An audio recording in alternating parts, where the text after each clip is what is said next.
So Dave, just to give Dave a little intro here, he doesn't talk about himself a lot. Dave started Pilothouse. Back when I was in the office, when I was with iStack Training, Dave started the Pilothouse. I think it was 2 or 3 employees. They just started crushing it for clients again and again, and now they've built up an incredible roster. We've built up an incredible roster, spending millions a month. The staff has breached 30 now. We almost doubled over quarantine. Dave's a hiring visionary machine, growing the agency, bringing on clients, and it's just an absolute ton of fun. So take it away, Dave. Right on. Thanks for the intro. All right, are we able to see the screen here? Yep. Maybe just present though, so you don't see the. Yeah. So triumphs and fuck ups. As much as I'd like to take more credit, it's really these guys. It's the team behind Pilothouse. It's the team behind the brands. Like you said, Eric, we've grown quickly and are continuing to grow quickly thanks to really deep partnerships with direct-to-consumer brands that are serious about growing the business, and really I'd say entrepreneurial spirit that everyone on the Pilothouse team has to really dig in, grow the brands, scale them up. Like you said, we started about probably tens of thousands of dollars in ad spend, and we've been able to get that up to about $2.5 million USD a month. And so what I'm going to cover today is some of the big things that have pushed us ahead and unfortunately pulled us back through 2020 here. Oh, that's not a good sound. That's not a good sound. There we go. Cool. So we really started to deploy this concept we would call owning the narrative and occupying more real estate in the customer journey. And I'll tell you more about what that means to us, at least. It's a concept that's been going on for decades in the retail world, and we're just starting to at least discover it for ourselves in terms of what that means in the digital space. Here's another familiar brand. So Chandler, you've been creating amazing content for Snow, and the internal team has been running that through their internal ad account and Facebook page. What we've been able to add is another layer to this funnel, basically taking it from a single brand funnel through to a multi-brand funnel. Okay, so we've got a simplified customer journey here in front of us, awareness through to purchase. And what I'm going to show you is how we've taken it from what we would call a standard funnel, where you start up front, top of funnel, anchor videos, disruptive content, UGC, influencer content. Chandler at Welling, these guys smash out incredible anchor videos, incredible disruptive content. And I know, John, you're gonna dive into some pretty massive influencer wins. So I won't spend too much time on these guys. But moving down the funnel, as you get people to your site and they start checking out products, you'd be surprised how many brands we come across that aren't even using a dynamic catalog ad, which is a very powerful ad unit, which you can take a little more advanced and actually start to upload custom product feeds where you can update the images, create more lifestyle shots instead of just the classic product on a white background. So if you're not running that, definitely dig in, start looking at some of those strategies. And this one I'm going to call out particularly as important as product reviews and explainers. And we always like to think at Pilothouse about different content angles. So just like Chandler, you were talking about posting onto organic and look for what gets engagement. Also think about it in terms of what type of content is necessary to actually move someone through the buying journey and answering some of these questions. So don't be afraid to use logical based content. Anchor videos are very rah sort of engagement bait, click now, get to the site. When they have checked out a product and now they're sort of heading towards that consideration phase, maybe looking at other products, comparing prices, we've seen a ton of success running creative that answers the logical side of things. So what are the features of the product? Do a GoPro head cam video of your product and just show your hands using the product, and really just opening up the manual, just getting right into the nitty-gritty details. And that helps people who are very logical decision makers progress through to the funnel, which ties nicely into unboxing videos. So how's the best way to explain this? The subtle difference, I'd say, between an unboxing video and explainer video is that an unboxing video is meant to get people in the mindset of what it's going to be like to receive that product. So, if you're dealing on Facebook, you're dealing with a fairly old demographic who oftentimes has apprehensions of buying online in the first place. So by really helping them visualize what it's going to be like to receive that product, you're able to, of course, convert them more effectively.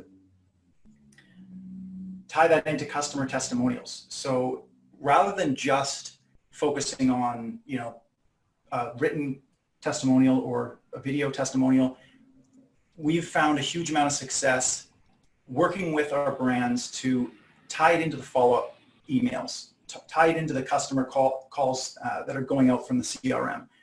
Have the actual brand request this content automatically so that every day you're receiving, potentially, 1 to 3 pieces of content we've got coming in from some brands. And this just absolutely supercharges the media buying side when you have this new content coming in that you can put directly into your bottom of funnel consideration phase.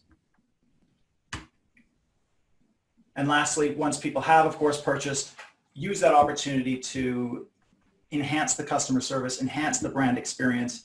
If you know that there are shipping delays, in addition to sending emails talking about it, run ads, right? Put phone numbers, put all the things that are going to make someone feel like they just made the right decision. Because you got to remember, buyer's remorse is a real thing, and everything you can do to help mitigate that should be done.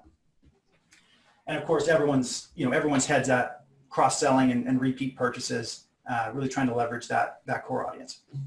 Okay, cool. So I didn't want to spend too much time on these points because I'm really focused on what happens next. Because if you're a brand and you're running, let's say you've got a good product market fit, you've got a good value prop. If you're doing all of this, you're going to be in business, or at least you're going to be close to it.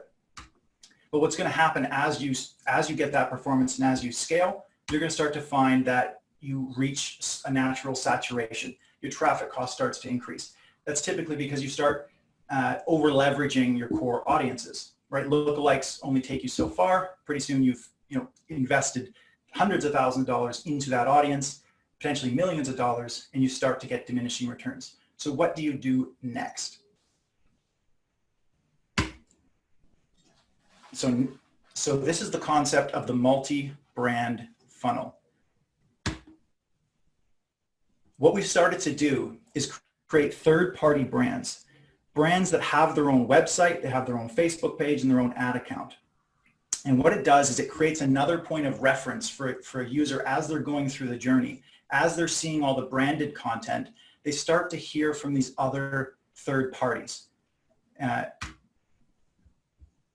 We're all familiar with the big strategy that's been rolling out that John's going to dive deeper, I'm sure, with whitelisting influencer ad accounts, which means you actually get access to the ad account and you run ads, dark posts on behalf of them, on behalf of their ad account from their Facebook or influencer page. And again, now very quickly someone sees your core brand ad and they start seeing at least 2 other brands or dozens or hundreds of other influencers all starting to talk about the product. And it's been a huge lever that we've been finding for the brands. Further to that, on the advertorial and listicle side, what it does with a third-party brand is it lets you honestly just get more scrappy, just get more direct response. You can get into long-form copywriting where you can start to hit some points that you might not be comfortable doing as your core brand, and that's really where our at Pilothouse, our copywriters, these are 30-year plus direct response email vets. These guys just love getting into the thick of it. And you can really only do that on an advertorial. It just doesn't feel right if it's on a branded page.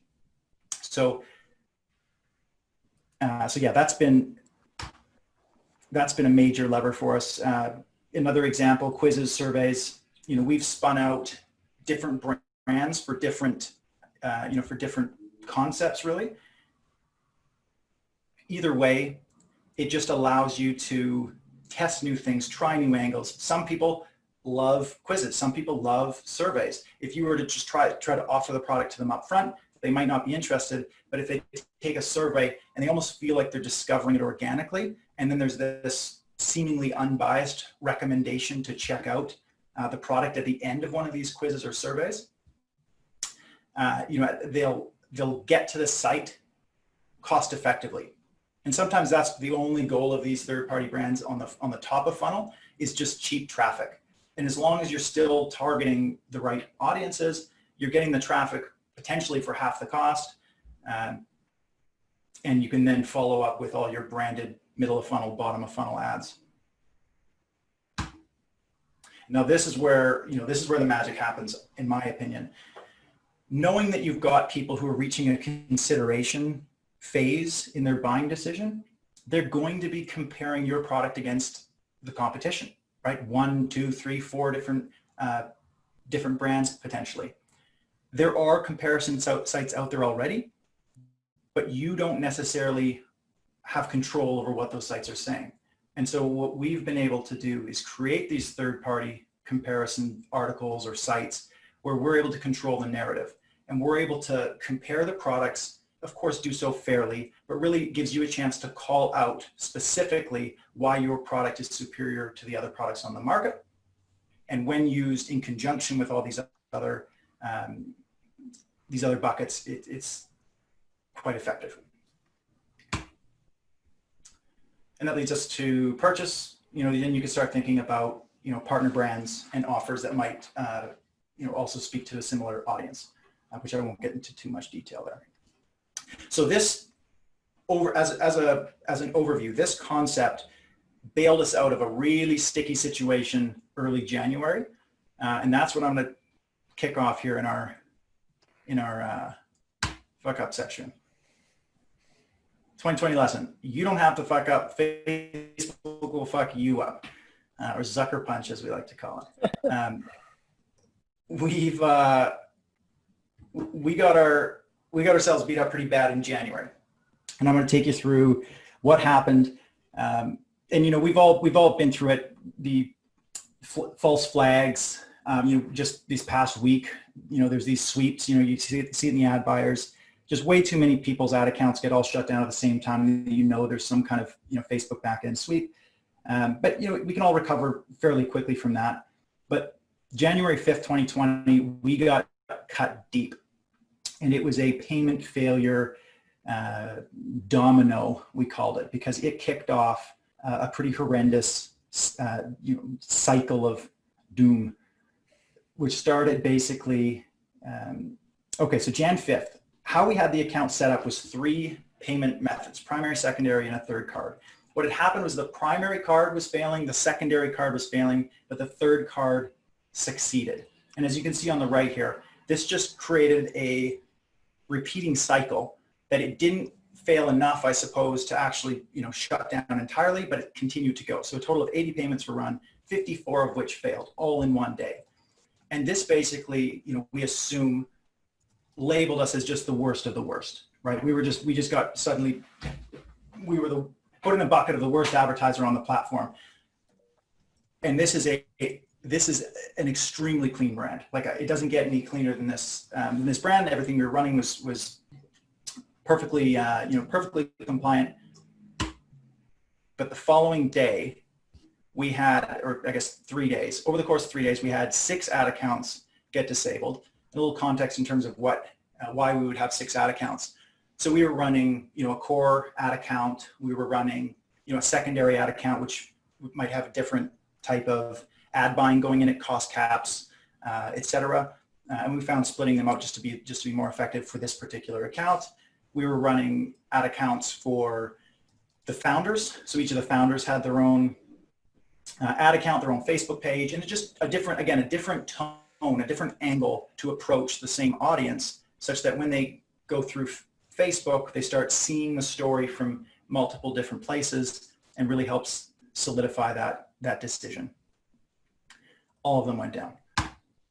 All of our Facebook pages got marked as low quality. CPMs overnight from January 4th to January 5th went up over 300%. So 519 up to 1583, and the CPAs, followed suit. So this was a pretty dire overnight problem, and the only way out of it was to fight back. So what we basically did was we partnered up with our client. We actually flew out to meet them. We connected with our Facebook rep. We escalated it up to the compliance and financial team at Facebook, where we were able to negotiate with some pretty big guys. Thankfully, we were in the midst with this client of working on a proposal to be one of the Facebook long-term partners, where you commit to a year, 10 million spend, they give you $1 million credit. So they were probably a little bit incentivized to make us happy. But either way, we were able to negotiate to get 52K back. And we negotiated based on lost revenue and lost time dealing with it. Of course, we had pretty aggressive goals for January, and we lost significant momentum. So that was pretty cool to be able to create to claw back some of that spend. So in terms of a learning and a lesson, we've become, after this experience, hyper diligent when it comes to payments and billings. Every opportunity we can, we move to invoice billing, even though there are downsides, even though you don't get your points.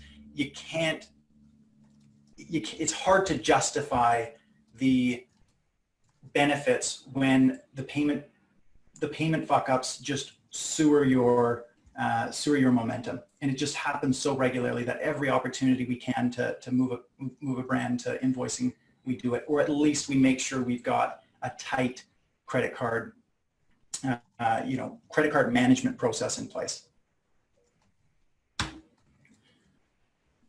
Coming out of it, we made 5 new brands, 5 new domains, 5 new ad accounts. So cycling back to that multi-brand approach, this was where we said, what are we going to do? All of our accounts are down. We had no option, in our minds at least, but to expand, but to diversify. So we created those comparison style brands. We created the third-party brands that were running advertorials, look at them now, a little more direct response style content. And through the course of that month, we had taken it from 212K in December, and we ended up being able to scale that up to 878 with a CPA increase of 1%. Considering the way things were early January, we took that as a pretty good triumph. But certainly, it was a huge amount of work, a huge amount of negotiating with Facebook that I hope no one else has to go through, because they were very stubborn when it came to they'll never admit anything was the system's fault. So everything was kind of like pulling teeth, unfortunately. I think that's it. Nice. So don't be afraid to ask. Don't be afraid to make your case, and that's a pretty big swing there. Absolutely, and it was pretty daunting, but also at the same time we got connected to some pretty high ups. That was I don't know how else you'd otherwise connect to these people. So we were with the head of compliance from Facebook. We were able to sneak in some pretty cool questions that we got answers to questions that always cycle around the ad buyers group and no one really knows. So that was pretty fun. I also think it's worth mentioning, this strategy is especially good for brands that have reached massive saturation with their audiences, in a way, right? In the snow example, that they have a long-standing, very aggressive marketing campaign. Absolutely. Nice. Very cool. John, looks like you're talking, but you're not. Are you muted? No audio. Yeah, you're not muted. That's weird. You've got Chandler's mute on. That's weird. We had one comment. We had one comment about this is similar to Google's PBN approach, which is sort of like blog networks, and I can see a little bit of the comparison there. But Google doesn't like PBNs. Is sort of against PBNs, I guess, because they sort of get link juice. They sort of they're really all about that algorithm juicing. Whereas this is just a real content approach. It's really just giving people a different view on the content. I think it's important to mention that you always say, at the top of the page that this is an advertorial. You have to have that basic clarification there. Of course, yeah. Yeah, important detail. Prior to doing that with every client, and with this client in particular, we got their lawyers involved. Everything was approved for their own internal, legal. And of course, we have a pretty good read on what Facebook expects on all pages being run in terms of page transparency, et cetera. Can you mention those questions you asked the compliance officer? Those questions that no one ever knows. Do you remember the shape of those? Okay, so really it was tiptoeing around the idea of, is this compliant in Facebook's eyes, first of all, right? We needed to just directly know, hey, what does Facebook think that if you're a brand and you create another brand, and it's okay for any person to own multiple businesses that speak to the same customer. There's nothing inherently wrong with that. What is necessary in Facebook's eyes to make that, compliant? And of course, it led to proper disclosures. So anytime you're doing that, your disclosures, your privacy policy, everything has to be tight. Everything has to be upfront. Definitely with, regards to notice of advertorial, et cetera. Ultimately, and I'm just trying to think what else would they have said? Okay, so other things is everything's connected through domain. So the end domain is going to be considered the advertiser. And so if you're running a third-party brand that ultimately links to that domain, you're going to be put in the same family. And so if you're penalized for anything, it's going to connect that thread, which makes sense. For sure. Very cool. Who did I interrupt on the panel? Who's John? Did we get John? Try again? So can you hear me now? Yes. I don't know what's going on. Dave, my question was just when you're going about, when you're onboarding a new client with this, by the way, I think this separate brand, duplicate brand idea is insane. It's awesome. But so what's your process for coming up with what the angle is going to be, which are you doing with this with all brands? What brands are you doing this with and why? Yeah, really good question. So definitely not all brands. A lot of times it's brands who have started to notice they've reached saturation, right? So we'll use the snow example just because, obviously we're all well connected. So early days, Snow had done some pretty, different styles of marketing to what they're doing now at scale. And when they're at scale, they've started to reach a certain amount of saturation because they've spent a huge amount of money in the US, right? So they've almost as a whole, the market is moving from awareness through to these middle of funnel considerations. And so in that case, we would say that would be a good fit for additional brands to support that and additional ways to approach that person who's already aware of the brand. Like anybody who's been to, trysnow.com, sees a high frequency of ads afterwards. And so now it's really saying they're aware of the brand. They know what the product is. They know what it can do for you. How do we push them over? How do we push them through to conversion? We need to come up with something else.